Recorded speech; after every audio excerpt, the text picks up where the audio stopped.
Hi all, welcome to this video. This video is a step-by-step demonstration of how to build template-based Canvas apps. As we have discussed in class, there are three major styles of apps that can be built using the Power Platform, especially the PowerApps framework. One is the model-driven app, the second is the Canvas app, and third is the portal app. So this is a Canvas app, but we use a template to build this Canvas app instead of start from the scratch. We take a very simple example of a laptop repair business, and then what we do is we try to build a help desk application, right? So this is a virtual business, it doesn't exist. Just take it as a case study and then build the design. And then in this video, you can see step by step on how the app is built, and you can just slow the video down and kind of put it on the left hand side and build the app as the video moves forward. So the problem statement here that we are looking at is that there's a company that is into the laptop repair business. It's a small medium enterprise. Now usually laptop repair shops, how they work is they have you either walk in and hand over the laptop and they give you a time, you walk back in and there's a whole cycle there, or you use the phone to kind of connect with the customers. Now let's say during the pandemic, what happened was people realized that this is like a high contact point situation, and this kind of can be improved. So this is where the virtual help desk app comes in, where the user can look into the status of repair, and the person repairing can update the status of the customer's laptop all in one place. So if I have to summarize this problem, so the objective of the store or the business is to reduce the contact point and have a virtual interface which is more efficient on time and more efficient on human resources.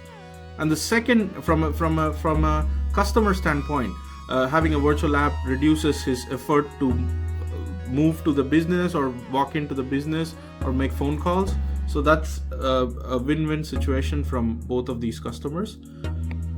So there are some functionalities that are required, very typical, like a portal. After you send the device to the store, you can add the details, then see the status, and so on and so forth. This is a very simple paper prototype or scribbling of the minimum functions needed. So what we do is, in this slide, we look into more details of this. We break down the problem and see what is the input, which is the device information from the app's point of view, and what is the storage, and what is the output of this. Output is the user's update, right? And what are the decision choices? Again, we discussed this in class, so I want to quickly move forward. So here, if you see the data flow diagram, the level 0, very super simplified data flow diagram. On one end of the spectrum is the customer, and the second end of the spectrum is the administrator, and in between is the PowerApps, and it connects to the Microsoft Dataverse. So data is being pulled and pushed through PowerApps as an intermediary system. So there are 4 simple steps to build this app. The first one is, of course, to log in, right? Sign in. So the PowerApps URL is right here. You can use it as a desktop application from the Microsoft Store, or you can just use the URL here. Of course, because you have the Schema Business School account, you can use it to get a lot of additional functions bundled as a university application. Step 2 is to have a look or scroll around the various type of templates that are available, and you can pick the template that most matches to your problem statement. Okay, in our case, there's already a help desk template available. So in this video, you will see how to customize these help desk template, customize on top of the help desk template. So in step 2, once we pick the template, now we can start modifying by adding the name, saying, okay, for example, here I say help desk 12345. That's the name of my application. So I can modify attributes just by clicking. Again, I just give you the steps here. The video is more comprehensive in the second part. You can slow it down. I show you how to do each of these steps in more detail, right? So you can modify attributes, and then you can modify the buttons as required.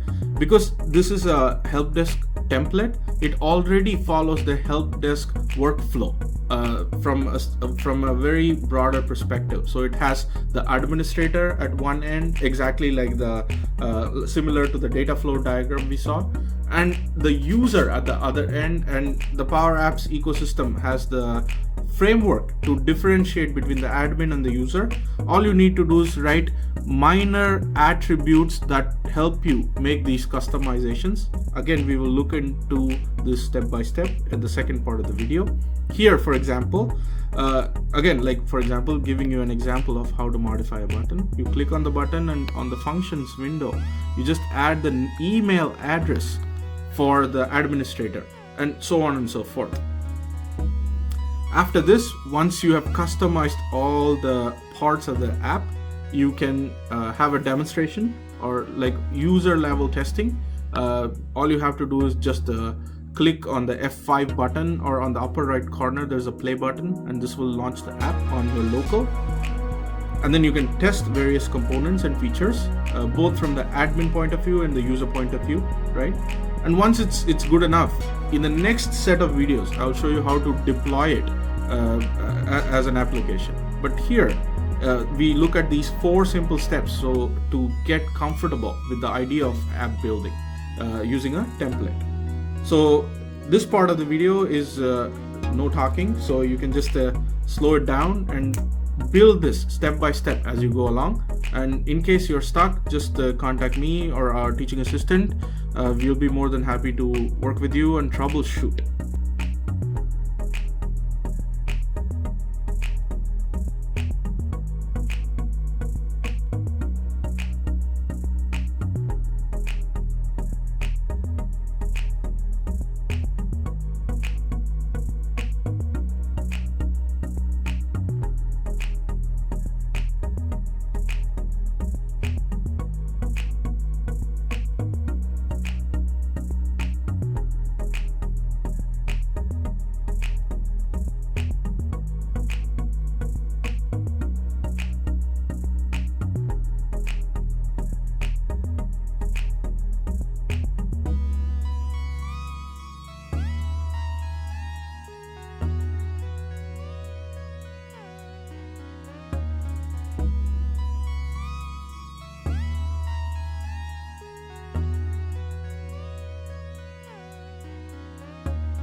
for watching this video. I'll build more videos. Of course, feel free to contact us and contact our assistants for more feedback, or if you are stuck at any step, please contact us and we will be more than happy to work with you. Thank you.